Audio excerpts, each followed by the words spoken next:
You're asleep in a cave in what is now southern France. It's roughly 40,000 years ago. Around you, 20 to 30 other bodies. No walls. No doors. No private rooms. Every sound you make, every breath, every movement, is audible to the entire group. This is not a special case. For over 95% of human history, this was simply how people lived. Anthropologists estimate that privacy, in the way you understand it, a locked door, a bedroom, an expectation of being unseen, didn't meaningfully exist for most humans until settled agricultural life took hold, starting around 10,000 BC. So the first assumption to break is this: sex, for most of human history, was not private. It happened inside a web of relatives, children, and strangers, often within arm's reach of someone else. Here's where it gets stranger. In 2015, a geneticist named Monica Carmen led a team that analyzed Y chromosome data from 456 men across the globe. Their finding, published in the journal Genome Research, revealed something startling. Between roughly 8,000 and 4,000 years ago, the effective male population, the number of men actually fathering children, collapsed to about 1/17 the size of the female population. For every 17 women who successfully passed on their genes, only one man did. Not because 16 out of 17 men died. Because reproduction itself had become radically unequal. A small number of men were fathering enormous numbers of children, while the majority fathered none at all. That single statistic undoes almost everything you assume about how ancient sex worked, that it was some kind of even, pair-bonded exchange between roughly equal numbers of men and women. It wasn't. For a stretch of several thousand years, human reproduction ran through a genetic bottleneck so narrow it left a permanent scar on the male half of the human genome. By the time you finish this video, you'll understand that almost everything you currently assume about love, fatherhood, marriage, and monogamy, the things that feel like human nature, are not ancient at all. They're recent. In some cases, only a few thousand years old. To understand what came before them, you have to start with a tribe in the Venezuelan rainforest, and a concept that would have sounded absurd to a modern biologist. In the 1980s, an anthropologist named Stephen Beckerman began studying a group called the Barí people along the Colombia-Venezuela border. What he documented, and later published with fellow researcher Paul Valentine in a 2002 book called Cultures of Multiple Fathers, was a belief system built on something called partible paternity, the idea that a single child could have more than one biological father. Among the Barí and in dozens of other South American societies researchers went on to study, it was normal, even encouraged, for a pregnant woman to have sex with multiple men. Each man who slept with her during pregnancy was believed to contribute physical material to the growing fetus. The child, once born, would recognize all of them as fathers. Each one was expected to hunt for that child, protect it, and provide for it. Beckerman's team tracked outcomes across more than 900 Barí children. Kids with a second or third acknowledged father had a measurably higher survival rate than kids with only one. This wasn't a fringe practice or a strange exception. It was a working reproductive strategy, one found on nearly every continent, in societies that had never had contact with each other. And that raises an uncomfortable question. If multiple fatherhood helped children survive, why did it disappear? In 2018, a team led by geneticist Tian-Chin Zheng, working with Marcus Feldman at Stanford, published an answer in the journal Nature Communications. They weren't looking at sex directly. They were looking at war. Their model showed that once humans began settling into fixed territory, farming the same plot of land generation after generation, starting roughly 10,000 years ago in places like the Fertile Crescent, men started organizing into patrilineal clans. Groups of male relatives who shared land, shared resources, and defended both by force. When one clan defeated another, the outcome wasn't just territorial. It was reproductive. Winning clans didn't just take land. Studies of skeletal remains from sites in Neolithic Europe, including mass graves in Germany dated to around 5000 BCE, show a pattern: adult and adolescent males killed in large numbers, while women and children were frequently absorbed into the victorious group. Run that process over a few thousand years, across hundreds of competing clans, and you get exactly what Monica Carmen's genetic data showed. A handful of male lineages outcompeting and out-reproducing everyone else. Not because those men were more attractive. Because their clans won. Partible paternity, the Barí model, the shared, cooperative version of fatherhood, couldn't survive that shift. If land and resources now belonged to one bloodline, a father needed to know, specifically, which children were his. Ambiguity, which had once been an asset for child survival, became a liability for inheritance.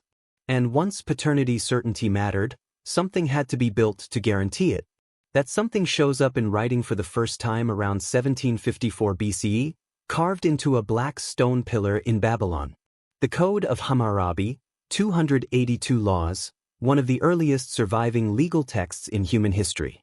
Law 129 states that a married woman caught having sex with another man should be bound and thrown into the river, along with her partner, unless her husband chose to spare her.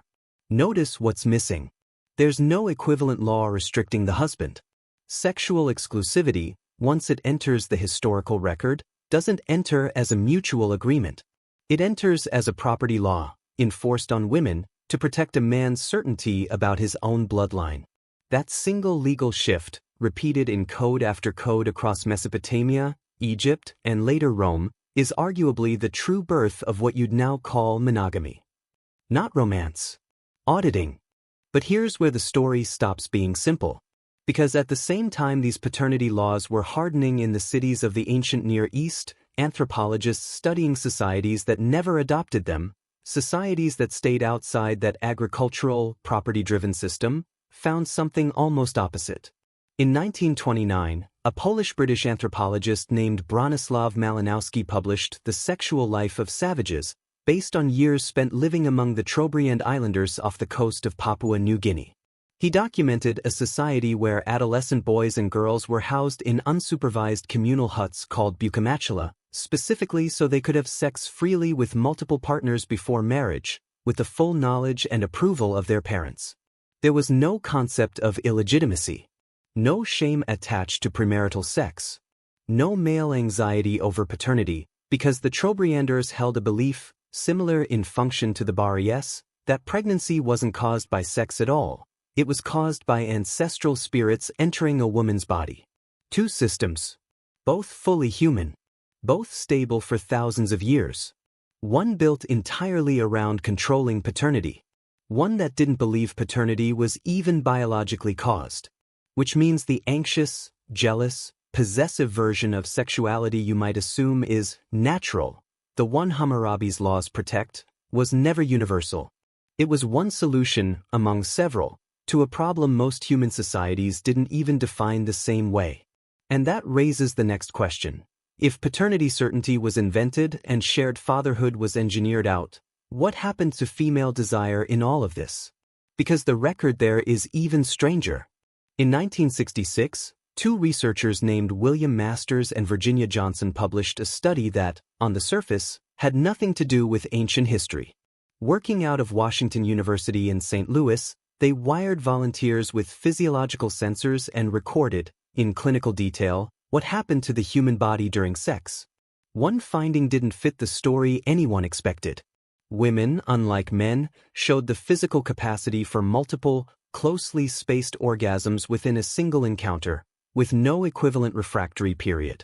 Biologically, nothing about the female body suggested it was built for a single partner, once, occasionally. That finding sat quietly for decades.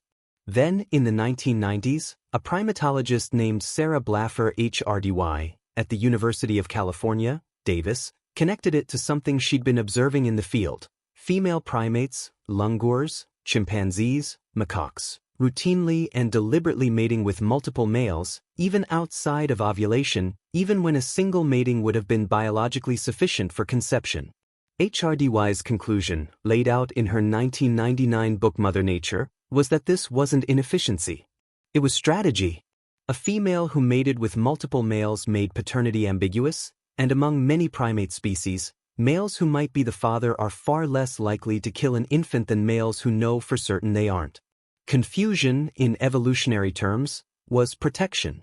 Applied to early humans, the implication is uncomfortable for the one man, one woman, forever narrative, Female sexual behavior may have evolved, in part, specifically to prevent paternity certainty, the exact thing that Hammurabi's laws, 4,000 years later, would criminalize a woman for undermining.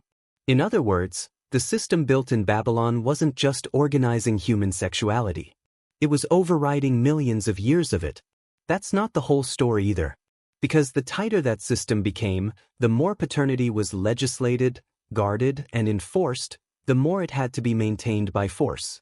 Roman law by the 1st century BC gave a father, the paterfamilias, legal authority over his daughter's marriage and, in the codes of the earlier republic, theoretical power of life and death over his household. Byzantine and later medieval European law would formalize dowries, chaperonage, and inheritance rules so precise they specified, in some regions, the exact circumstances under which a woman's fidelity could be legally questioned. None of that architecture existed because humans were naturally monogamous.